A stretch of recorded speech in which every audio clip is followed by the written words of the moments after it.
Laura, why don't you kind of introduce yourself and maybe how old is your agency? You're the founder, which is unique because there's not too many female founders around of agencies. So a little bit about the background. So I'm Laura Meyer, founder and CEO of Envision Horizons.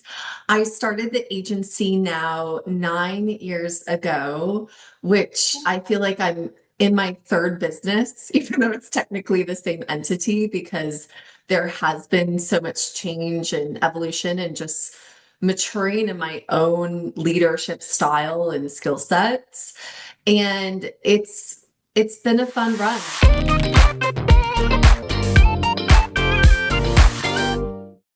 Even though we are still specialized in Amazon and that is where we originated, how Amazon is treated today is so different than it was back in 2017.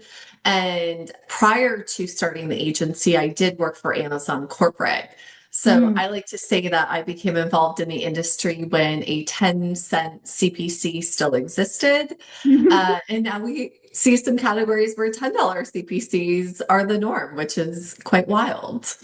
Were you on the ad side at Amazon? I was on Amazon Media Group back when it was still AMG under Seth Dallaire's org. And I was a part of their associates program. So Amazon was my first job out of college. I had moved to New York City without a job. I just knew I wanted to be in New York. And I ended up landing the job with Amazon as a part of this new initiative to build out a New York City office and to have kind of like a green talent training pool that I was fortunate enough to be a part of. You were part of the early days, and then did you get inspiration to create your own agency from there? Yeah, well, and talk about the early days. It was so early. I, in fact, didn't even have a real desk. I was on a fold up card table for like my first, I think, 4 or 6 months at Amazon Wow. because they were still spinning up that New York City office. Well, I like to ask everyone, what is your superpower and what has made you so successful? There's, of course, the business superpowers of being really good at networking or being really good at delegation, but I've really enjoyed embracing my superpower of hosting Okay. and community building and then bringing that into my business. So, we're here to celebrate women and typically hosting and hospitality falls more under a female focus or energy. And I've been able to bring that to how I conduct my business dinners or how I conduct breakfast and learns, and even really building community within my own client base. And I really lean into that because there, of course, is business benefit to it, but I also get such personal fulfillment from it as well. hmm I like to say it takes a village to do e-commerce, given how it is changing all the time. So really building the community and village is such a big part of what we do. I saw something on LinkedIn that you wrote, and I totally was like, wow, this is shocking. But you wrote that women make up 60% of the marketing workforce, but own fewer than 1% of agencies. Why do you think the leap from leadership to ownership is still so rare? And what needs to change for women to build and own companies in this industry? Yeah. So, one, I think women are excellent marketers, which is why we are a majority of the marketing workforce. There's also the psychology behind the fact that most household purchase decisions are led by the woman in certain households, and most households that are, say, a heterosexual dynamic. And so, with that, it makes sense to have women be a part of the marketing decision and marketing strategy. When it comes to ownership, I think there's a number of things that happen here. One, 40% approximately of entrepreneurs are still women. So women are starting businesses. I think that a lot of women relate more to developing products because women are very problem solution oriented. Of you think of Spanx, you think of Poopery, like you just think of these really fun and very successful brands that were founded by women. It's here's a product to fix the solution that I'm living with. And agencies it's extremely demanding. And traditionally speaking, most women still own the majority of the mental load at home. Hmm. And running an agency is a massive mental load when you have the problems of your employees, your clients, and it all compounds. So I think that's part of it. Also, a lot of agency owners are building something to sell. And when you do go to sell that business, there aren't a lot of female run private equity groups or strategics that are then going to acquire those independent agencies when they do go to market. So I think a lot of women are starting the path, but then when it goes to that transaction, the other side of the table is predominantly male. Hmm. And that's where then the ownership transfers. Yeah. Okay. Interesting perspective. Yeah. It's all true. So let's talk about, I mean, being in an agency and we're sitting on one of the biggest pivots that I've seen. It sounds like 9 years ago you were part of this retail media wave, like I was. In 2026, it feels like we're part of this next wave with agentic commerce, with LLMs, with the rise of AI. So, especially being in an agency, what are the most challenging things that you're facing leading an agency right now? And how are you pivoting or addressing these challenges? So, number one, having a team that's going to embrace the change. AI is coming at us fast, and my team is having to adapt to these changes while also managing the day to day and remaining client centric.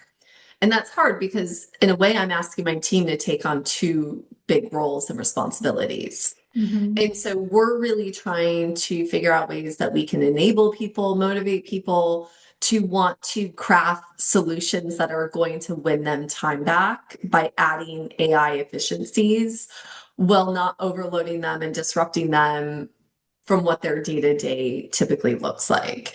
And that's a challenge because, like any business, but especially in an agency world, you have the quadrants of what's important and what's urgent, what's important but not urgent, and then like what's a nice to have, and then those two time frames. And the client work is always what's most important and what's most urgent. So then how do you make time for that bigger work of adopting AI, developing new service offerings, and making sure that your organization is on the cutting edge?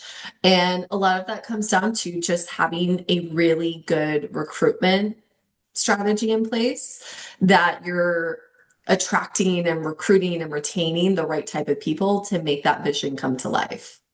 Hmm. I think a lot of people right now are feeling like they're working 200%, they're working two jobs. And I think you just laid out why. It's because really people are working two jobs because they're working their current job and then they're trying to figure out with all these new models coming out at them, how can they be more efficient? But we're still in the stage of trying to figure out how to use all those tools to be more efficient. So, Yeah, because you can go, like, let's just talk about developing a QBR for a client. You can go and develop your QBR in the way that you're comfortable, in the way that you've done it for months, years, decades, etc. Or you could get out of your comfort zone and use Gamma and use Perplexity and use all these different tools to develop a QBR. And that may take you longer than the way you know and you're comfortable with. But you should also have these breakthrough moments that will then make it easier and faster and maybe even more insightful in the future. But people don't like change. Like that's just human nature.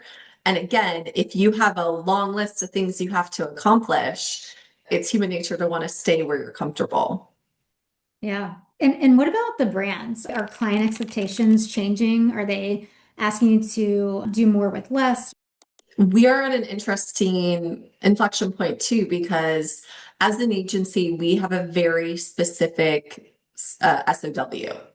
And that's because any agency, one of the risks you have with certain partnerships is scope creep, where a client's expectations exceeds what you're actually contracted to do and are paid for.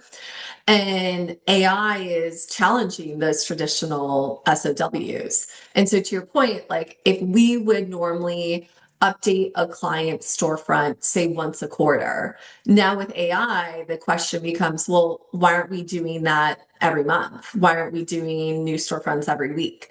And it goes back to a paradox called the Jevons paradox, which is that as things become more accessible and cheaper, the consumption rate actually increases.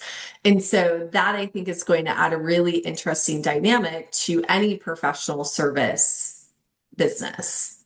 Yeah. All right. Well, knowing what you know now, if you were to start your agency today in 2026, what would you do differently? Well, I would build all my AI agents first Yeah. instead of having to build the ship while I'm sailing it. But I also think there is a lot of value in really thinking through who is your ICP. So, ideal customer profile. In my early years running my business, I made a mistake that most business owners make, which is you say yes to every business that comes your way.